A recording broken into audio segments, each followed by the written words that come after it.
Committee to assess conditions of nation security training institutions set to hit the ground running. I think the first thing is for us to know what does it take to be, a standard quality training institute, and then now to look at what we have now, and now to recommend what it will take. NTA raids Lagos nightclub, arrests suspects, including celebrities, during a drug party.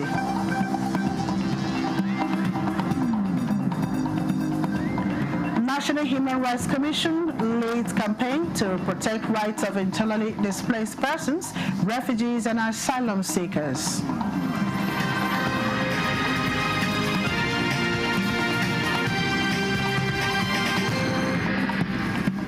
Hello and a warm welcome to the news desk at 6 on NTA News24 live from Abuja. I am Nina Daniels. A six-governor committee set up by President Bola Tinubu to assess the conditions of the nation's security training institutions across the country says it is hitting the ground running immediately to achieve the task within the time frame given at this month's meeting of the National Economic Council, NEC. A member of the committee, Governor Abdullahi Sule of Nasarawa State, a guest on NTA's weekly program, Executive Recap, gave a tip on the committee's activities. He says the committee, led by Governor Peter Mba of Enugu State, values the importance and urgency attached to the assignment towards enhancing the welfare and condition of service of the Nigerian police force.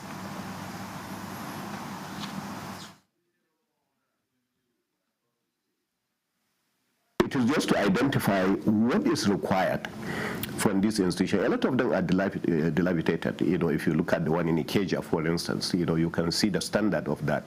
Is it up to the standard of what a training institution, that will train the kind of officers that we are looking for will be?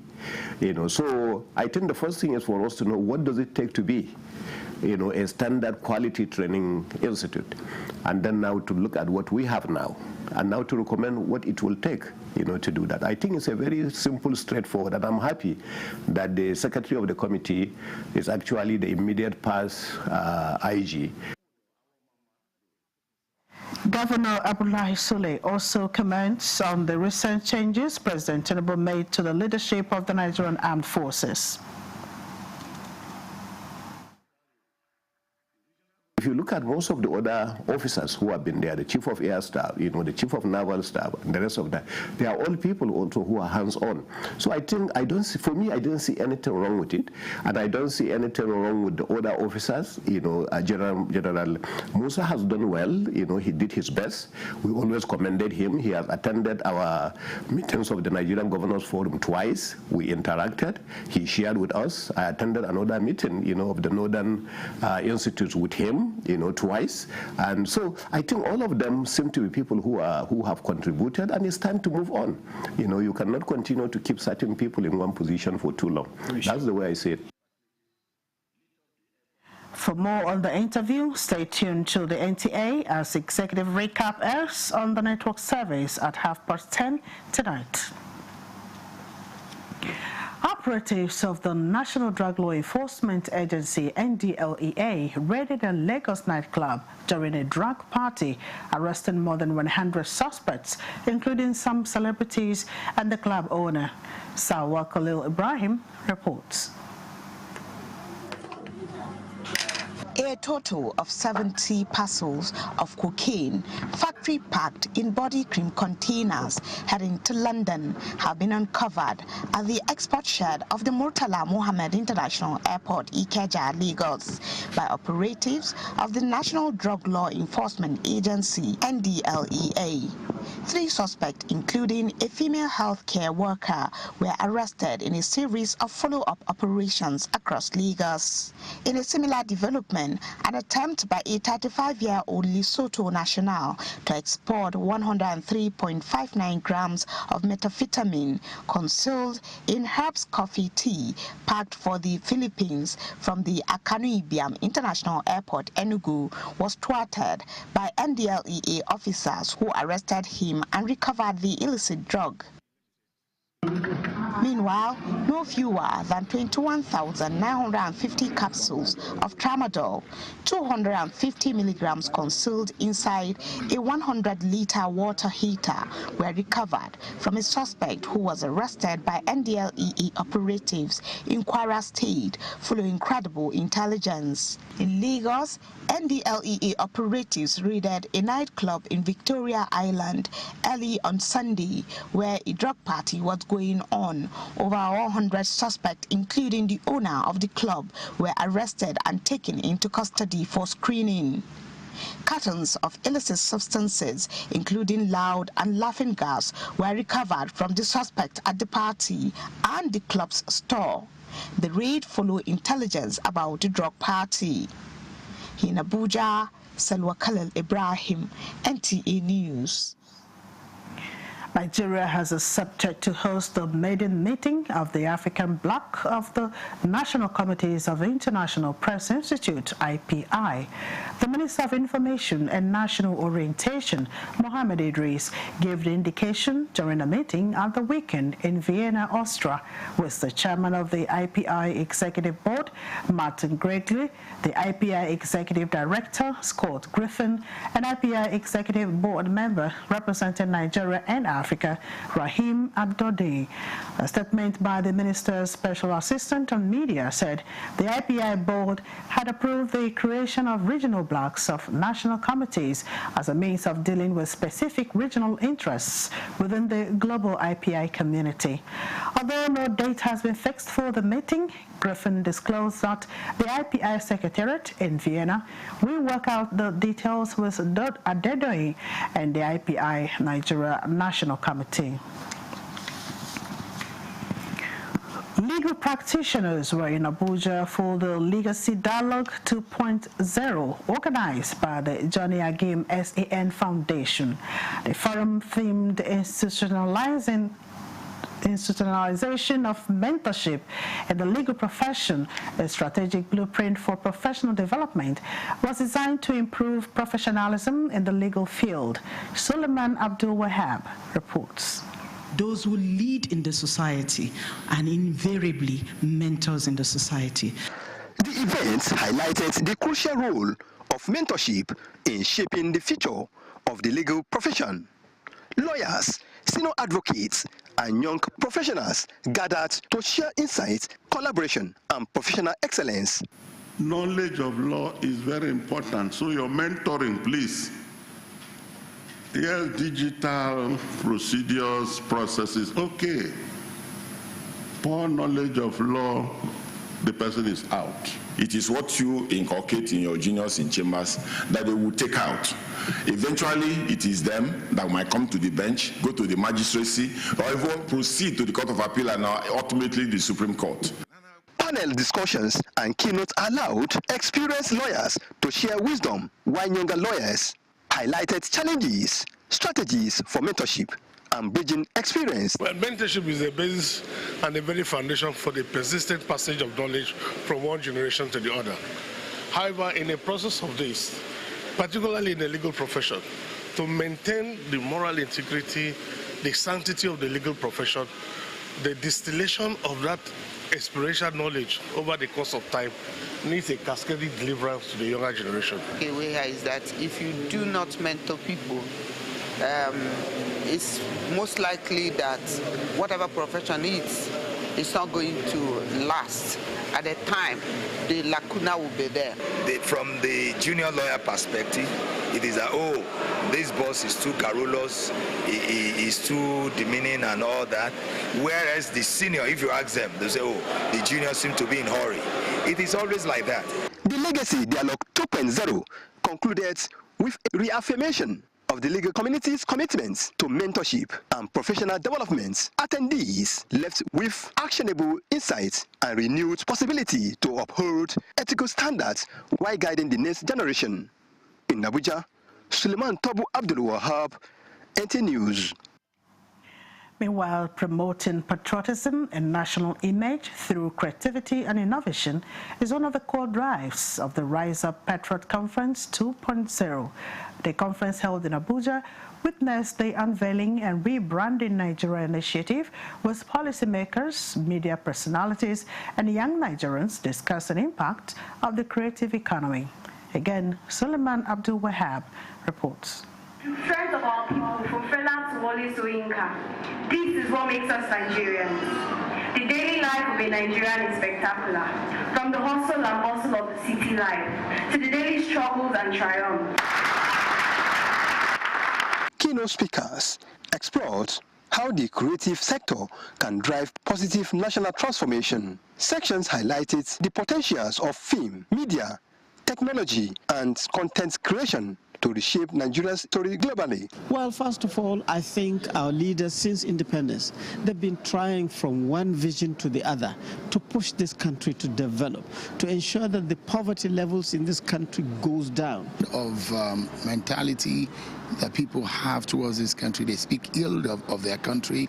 I mean, there are a lot of things that are good and things that are bad in this country, and I'm not saying that people should not speak their mind, but what I'm saying is that you cannot mouth down your country and expect good out of it. Participants were encouraged to champion positive narratives, strengthening collaboration between the public and private sector. We are known for, we want young Nigerians to rise, especially the creatives, people who are doing amazingly well. And so for us, we are calling out more of our young people to rise up. And so last year we did the launch, and it was the Rise Up Patriots Conference 1.0. This year is the Rise Up Patriots Conference 2.0. And then we believe that we'll be, doing this for the next 20 years and counting.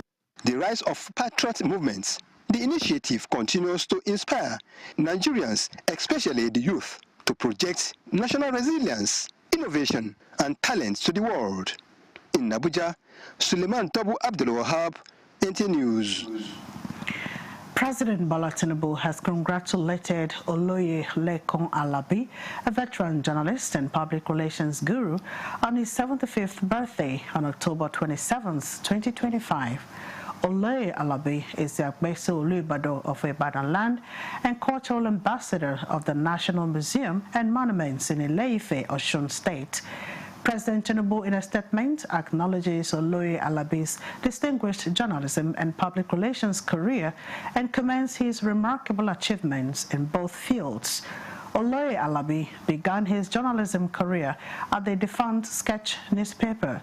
He later moved over to the Western Nigerian Broadcasting Corporation, which later became the Nigerian Television Authority, Ibadan. He subsequently joined Odua Investment Company Limited as public relations manager. This is the news desk at 6 on NTA News24. There will be more reports after this break.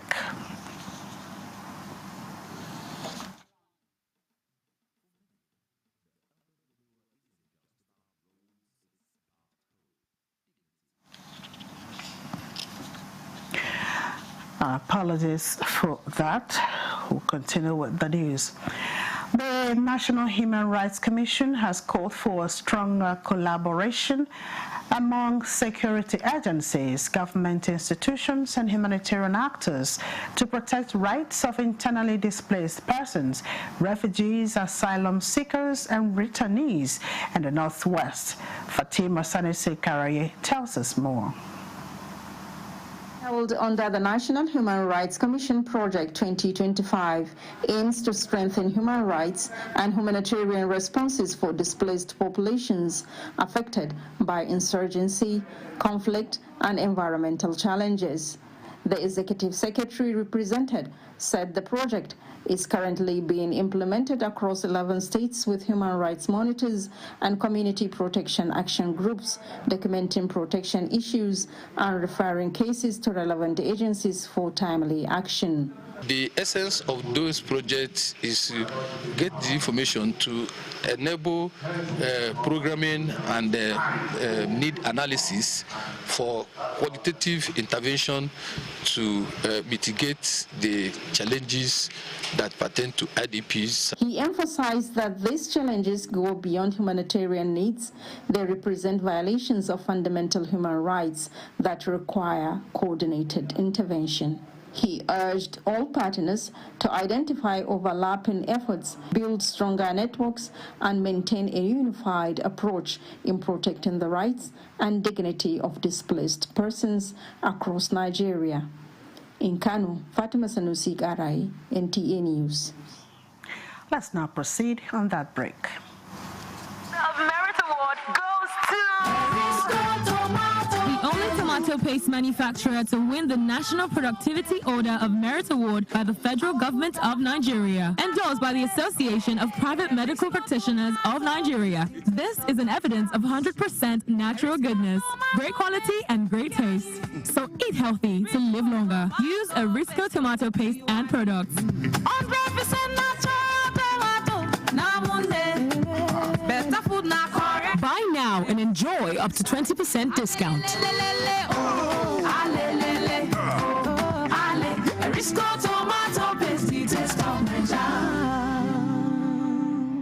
Feel the power of precision, engineered to perfection. Every component is crafted with care, and each design is meticulously tested. From concept to creation, our engineers push the boundaries of technology, seamlessly blending performance and sustainability with a deep commitment to African ingenuity. Introducing the CNG Boss, a remarkable achievement in engineering designed to operate on compressed natural gas, a cleaner and more sustainable fuel alternative. At Innocent Vehicles, we proudly lead the way in creating greener mobility across Africa. And it doesn't stop there. From SUVs to sedans, spacious buses to electric cars, Innocent offers a wide range of models designed to meet every need. Innocent Vehicle, the pride of African Road. Welcome back. The federal government's deliberate policy to reposition the non-oil sector for positive growth on the economy has continued to receive commendation. The latest is coming from the former Executive Vice Chairman, National Agency for Science, Engineering, Infrastructure, NASENI, Professor Mohammed Sani Haruna, who said with the contribution of the non-oil sector, achieving a $1 trillion economy target set by the present administration is possible. Victoria Odito's report is here presented. Driving the non-oil sector revenue initiative of the federal government is the solid minerals, which industry record shows increased investment in the last 2 years. Of particular interest is lithium, which has high global market and has continued to attract foreign investors ready to mine the resources, a development which stakeholders say Nigeria must leverage opportunities created by the increased demand for the product. Speaking at the 2025 Nigerian Society of Engineers Lafia Branch Week, the former Executive Vice Chairman, National Agency for Science, Engineering, Infrastructure, NASENI, Professor Mohammed Sani Haruna, calls for sustained regulations that will catalyze investment in the solid mineral sector. Direction of renewable energy that the world is going through. Now, lithium is used in the manufacture of many things, not only batteries.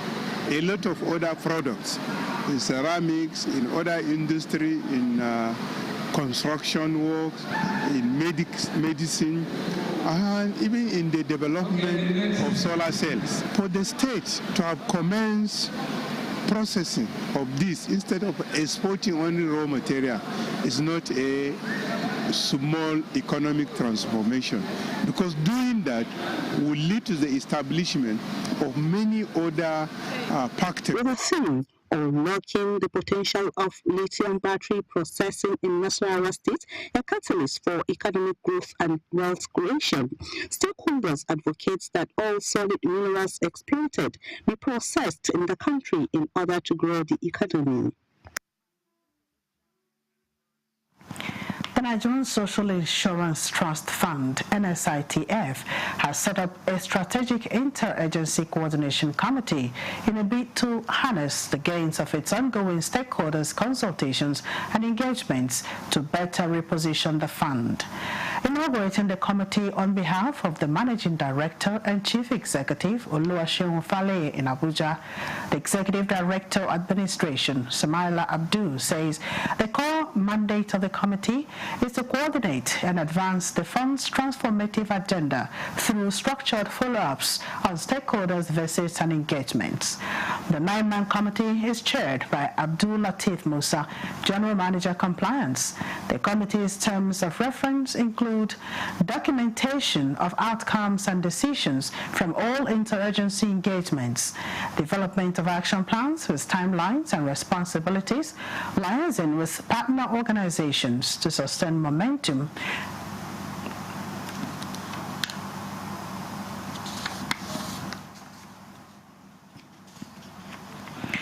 and track progress, monitoring implementation and evaluation of challenges to executive management, provision of periodic progress reports to the MDCE, and evaluation of the impact of engagement and recommendation of improvements. And ahead of COP30 in Brazil, the federal government is partnering stakeholders across the country to evolve acceptable data mapping mechanisms towards reducing methane emissions in Nigeria by 2030. This move is spearheaded by the Office of the Special Assistant to the President on Climate Matters in conjunction with Sustainable Research and Action for Environmental Development. Dr. Alabi reports. Nigeria generates about 32 million tons of methane emitting solid waste annually and about 0.51 to 0.65 kilogram per person per day, with 107 million tons projections by 2050. As a signatory to the Global Methane Pledge, Nigeria is committed to a 30% reduction in methane emissions by 2030. This inclusive stakeholders workshop highlights solid waste as an under-addressed source of methane, a coated greenhouse gas with a global warming potential 80 times more than that of carbon dioxide over a 20-year period. This event is designed to build upon those efforts by advancing coordination among key national stakeholders, reducing methane in landfills through improved waste segregation from the source. Biogas systems and composting can create green jobs. These concepts fit very well with the mandate to protect human health. We have put undue focus on carbon dioxide. We forget that methane, CH4, is one of the culprits. Office of the Special Assistant to the President on Climate Matters with Sustainable Research and Action for Environmental Development, STRADEV, are collaborating to develop a national action plan and data-driven strategies through a project tagged Multi-Solving Action to Methane Reduction in Nigeria, with focus on cities like Lagos, Abuja, Jos, and Benin. We want a situation whereby we have data sharing amongst the policymakers, the MDAs, as well as from the subnationals. So now we're looking at methane, and we need people to understand the very dangerous aspect of methane and why we need to do something about it. There's a gap in the NDC 3.0 where every other component that mitigates climate change has been incorporated. The solid waste sector contribution has not been captured in terms of lowering methane. So this is just to catalyze a first national action towards the process. Methane reductions is a low-hanging fruit. You cannot measure what you cannot control, and you cannot control what you cannot measure, so it's vice versa. We need to know exactly how much methane there is. Prioritizing methane emission reduction is crucial to this conversation, and mapping of climate actors will help in designing evidence-based interventions. In Abuja, Tope Alabi, NTA News. This is the News Desk at 6 on NTA News24. Here now is a recap of our top stories. committee to assess conditions of national security planning institutions set to hit the ground running. I think the first thing is for us to know what does it take to be, a standard quality training institute, and then now to look at what we have now, and now to recommend what it will take. NDLEA raids Lagos nightclub, arrests suspects including celebrities during a drug party.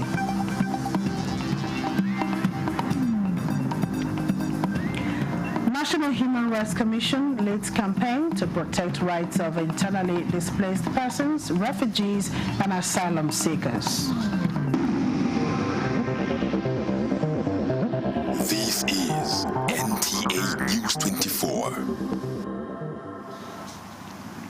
The governing All Progressives Congress said its attention has been drawn to APC 2025 schedule of nationwide congresses and other related activities widely in circulation on social media. In a statement signed by its National Publicity Secretary, Felix Moka clarified that the purported schedule of activities for congresses was neither made nor authorized by the party and should be disregarded as fake news. Chairman of the PDP Elective and National Convention Organizing Committee and Governor of Adamawa State, Amadou Fitiri, has announced the setting up of a 13-member screening committee. The committee is expected to screen all aspirants for national offices in the upcoming convention, scheduled for Saturday 15th to Sunday 16th of November 2025 in Ibadan, the Oyo State capital. Ayitayo Jegede, SAN, is chairman of the screening committee, while Mr. Asue Igadolo serves as secretary. The National Convention Organizing Committee says that it expects exemplary conduct and strict adherence to rules and regulations by the screening committee during the assignment. And that concludes the news desk at NTA News24. Many thanks for your company. I am Mina Daniels.